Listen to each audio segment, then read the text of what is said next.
Isang pasyalan na may farm tour na may passport stamp sa bawat station, animal encounters, maranasan magtanim at mag-fishing, may Japanese food hall at cafe rin, all in one place na. Perfect ito para sa family bonding. Kaya naman, saan tayo today?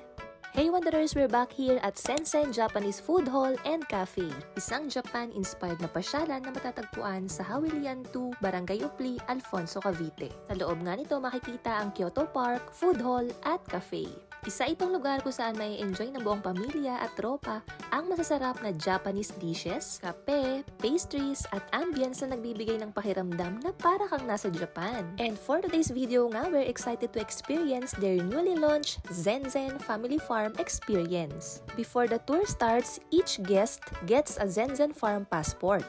So every time you visit a station, you will get a stamp. O diba, super fun lalo na for kids, and it makes the whole experience more exciting and interactive.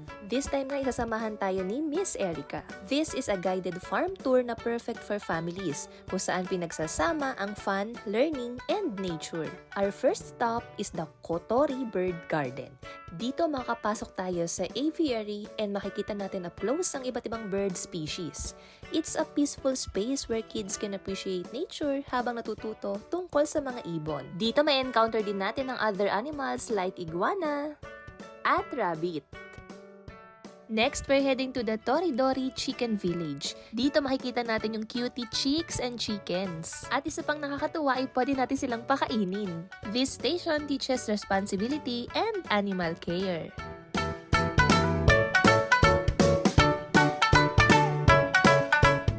One of the highlights of this tour is the Churibori Fishing Village. Dito pwedeng mag-feed at manghuli ng fish at mas ma-appreciate ng kids ang aquatic life. It's fun, engaging, and teaches patience and curiosity.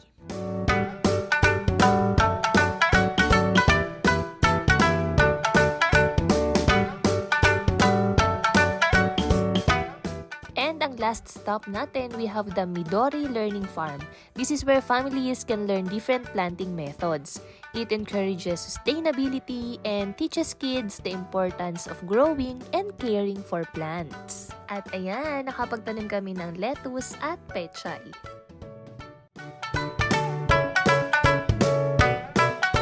Yay! Kompleto na natin yung stamp sa passport. Fam-approved nga ang Zenzen Family Farm Experience. What we love about the Zenzen Family Farm Experience is that it's very interactive and well-guided.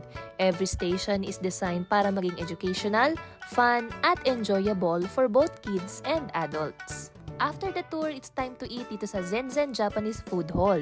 You can enjoy their gyoza, maki, tempura, chahan, and of course, their ramen. Perfect spot for a family meal after a fun and educational tour. Kung coffee naman ang hanap, no worries, you can also enjoy their coffee here at Zenzen Cafe and try their delicious pastries. May relaxing view pa dito sa likod, perfect for working, unwinding, or catching up with friends. And before you go home, don't forget to pass by the Lantern Shop for your pasalubong. They have cookies, brittle, jams, perfect gifts to take home. So if you're looking for a meaningful family activity na may learning, bonding, good food, and relaxing vibes, Zenzen Family Farm Experience is highly recommended. And for the price and operating hours, you can pause this video.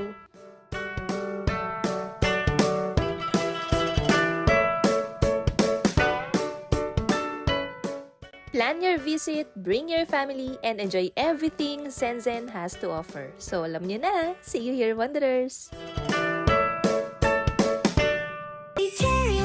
Ito tara na, kain na. Mahilig gumala, cafe at kainan pa. Ayan, travel, food trip, budget friendly. Eat out, TikTok finds, Shopee, Lazada, slay your eyes. Sa bawat lakad may saya at kwento. Kasama si Cherry, let's go. Kaya naman, saan tayo today? A fine? Alam niyo na